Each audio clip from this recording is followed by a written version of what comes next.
നമ്മുടെ ticket to ഫിനാലയുടെ 2ാം ഘട്ട task big boss announce ചെയ്തിരിക്കുകയാണ്. അതിൻ്റെ പ്രമോ വന്നിട്ടുണ്ട്. കറക്കും തളിക എന്നതാണ് ടാസ്ക്.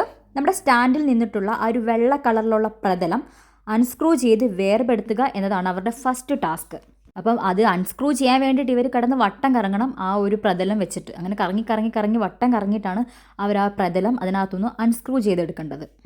അതിനുശേഷം മുൻപിലുള്ള ടേബിളിൻ്റെ സ്ലോട്ടിൽ ഇത് കറക്കി അത് ഘടിപ്പിക്കണം. അതൊരു ഫ്രണ്ടിലൊരു ടേബിൾ ഉണ്ടാവും, അതിൻ്റെ മുകളിൽ ഇത് കൊണ്ട് ഘടിപ്പിച്ച് വെച്ചതിന് ശേഷം അവിടെ വെച്ചിട്ടുള്ള പസിലിൻ്റെ പീസസ് ഈ ഒരു പ്രതലത്തിൻ്റെ മുകളിൽ വെച്ച് യോജിപ്പിക്കുക എന്നതാണ് ടാസ്ക്. അപ്പോൾ പസിൽ കൊടുത്തിട്ടുണ്ട്. എനിക്ക് തോന്നുന്നു ഗ്രാൻഡ് ഫിനാലെ, ടിക്കറ്റ് ഫിനാലെ എന്നുള്ള ഒരു ഇതാണ്.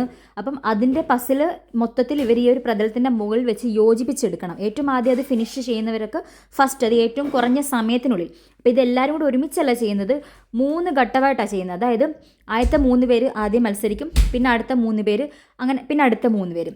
അപ്പം ഒരു നമ്പറിൻ്റെ ബേസിലാണ്. എനിക്ക് തോന്നുന്നു ഒരു നറുക്കിട്ടെടുക്കുന്ന പോലെ ഓരോരുത്തർക്കും ഓരോ നമ്പർ കിട്ടിയിട്ടുണ്ട്. അപ്പോൾ നമ്മുടെ ഫസ്റ്റ് ഇതിൽ ടാസ്ക് കളിക്കുന്നത് അനുവും സാബുവും അനീഷുമാണ്. അനുവിന് ഫസ്റ്റ് നമ്പറും സാബുമാന് സെക്കൻഡും അനീഷിന് തേർഡും കിട്ടിയിട്ടുണ്ട്.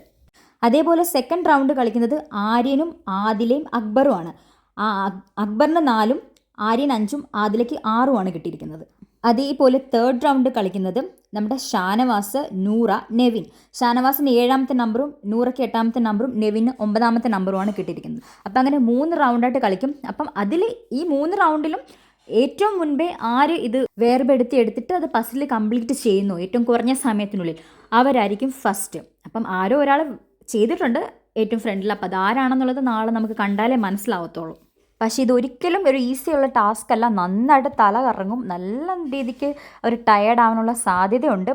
അപ്പം ഈ ഒരു വാശിയേറിയ മത്സരത്തിൽ ഏറ്റവും നന്നായിട്ട് ആര് ചെയ്താലും, ഒരു ഫൗളും കളിക്കാതെ ഏറ്റവും ജെനുവിനായിട്ട് ആര് ചെയ്താലും അപ്രിഷ്യേറ്റ് ചെയ്യേണ്ട കാര്യമാണ്. അങ്ങനെ ഓരോ ദിവസത്തെ ടാസ്കും അവർ ഏറ്റവും നല്ല രീതിയിൽ ചെയ്യുമെന്ന് നമുക്ക് നോക്കാം. ആരാണ് അതിൽ ടിക്കറ്റ് ഫിനാലെ കിട്ടി ഗ്രാൻഡ് ഫിനാലിൽ എത്താൻ പോകുന്ന വ്യക്തി ആരാണെന്ന് നോക്കാനൊക്കെ ഈഗർലി വെയിറ്റിംഗ് ആണ്. അപ്പോൾ നിങ്ങൾക്ക് ചാനൽ ഇഷ്ടപ്പെടുന്നുണ്ടെങ്കിൽ സബ്സ്ക്രൈബ് ചെയ്യുക, ലൈക്ക് ചെയ്യുക, ഷെയർ ചെയ്യുക, കമൻറ്റ് ചെയ്യുക.